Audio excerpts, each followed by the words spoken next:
sentir tes yeux sur les miennes. Il y a tout ce temps qu'on voit passer. Pourtant j'ai peur de t'avouer que à chaque fois que je te vois, je réalise comme j'ai besoin de toi. Je t'aime et je te hais, je déteste t'aimer. Je ne veux pas, mais je ne sais pas aimer un autre que toi. Je t'aime et je te hais, je déteste t'aimer. Tu la trouves si belle, mais je ne serai jamais elle. Tu me manques et je ne dors pas. Juste après un café, quand je ne peux plus manger, tu manques et tu n'es pas là. Je me souviens de ces nuits blanches où l'on rêvait. Penses-tu qu'on se manque autant? Où que j'aille, je te vois pourtant. Les amis se font mal parfois, et je suis fatigué mais jamais de toi. Je pourrais tout faire pour toi mais ça tu t'en fous. C'est un cauchemar et je ne tiens plus debout. Je t'écris un message que tu ne liras pas. J'ai ces sentiments que plus jamais tu ne croiras. Oh, oh, tu m'aimes encore, personne ne le sait, dis-moi que j'ai tort. Si tu regrettes, tu n'as qu'un mot à dire. À ta place, je ne serai pas les seuls. Je t'aime et je te hais, je déteste t'aimer. Je ne peux pas mais je ne sais pas aimer aimer un autre que toi. Je t'aime et je te hais, je déteste t'aimer. Tu la trouves si belle, mais je ne serai jamais elle. Et moi je t'observe la regarder, comme la seule femme que tu n'aies jamais vue. Tu t'en fous de ce que ça me fait. Pour moi tes yeux n'ont jamais autant brillé. Et moi je t'observe la regarder, comme la plus belle chose que t'aies jamais vue. Comment me remarques-tu pas, que ça me tue à chaque fois. Je t'aime et je te hais, je déteste t'aimer. Je ne veux pas, mais je ne sais pas aimer un autre que toi. Je t'aime et je te hais, je déteste t'aimer. Tu la trouves si belle, mais je ne serai jamais elle. Tu me manques et je ne dors pas, juste après un café quand je ne peux plus manger. Tu manques et tu n'es pas là. Je me souviens de ces nuits blanches où l'on rêvait. Penses-tu qu'on se manque autant? Où que j'aille je te vois pourtant. Les amis se font mal parfois, et je suis fatigué mais jamais de toi. Je pourrais tout faire pour toi mais ça tu t'en fous. C'est un cauchemar et je ne tiens plus debout. Je t'écris un message que tu ne liras pas. J'ai ces sentiments que plus jamais tu ne croiras. Oh, oh, tu m'aimes encore, personne ne le sait, dis-moi que j'ai tort. Si tu regrettes tu n'as qu'un mot à dire. À ta place je ne serais pas laissé faire. Je t'aime et je te hais, je déteste t'aimer. Je ne peux pas mais je ne sais pas aimer un autre que toi. Je t'aime et je te hais, je déteste t'aimer. Tu la trouves si belle, mais je ne serai jamais elle.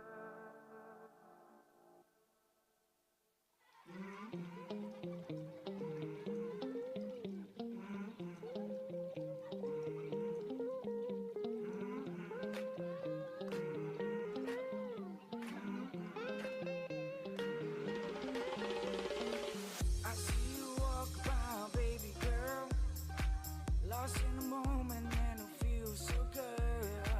Let's do a twist now, baby girl. I love the way you make me feel so good. Going down, going down, going down, that's the way we feel. Going down, coming round, going down, that's the way we feel. El sol me da esperanza, como tus ojos, pura pasión y amor.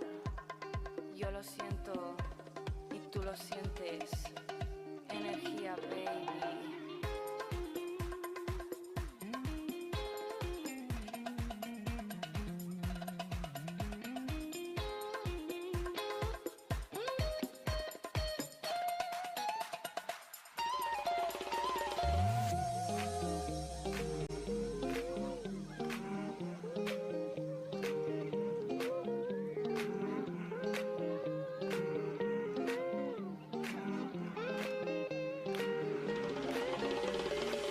I see you walk by, baby girl, lost in the moment and it feels so good. Let's do a twist now, baby girl. I love the way you make me feel so good. Going down, coming round, going down, that's the way we feel. Going down, coming round, going down, that's the way we feel. Slow down, running around. Slow down, running around.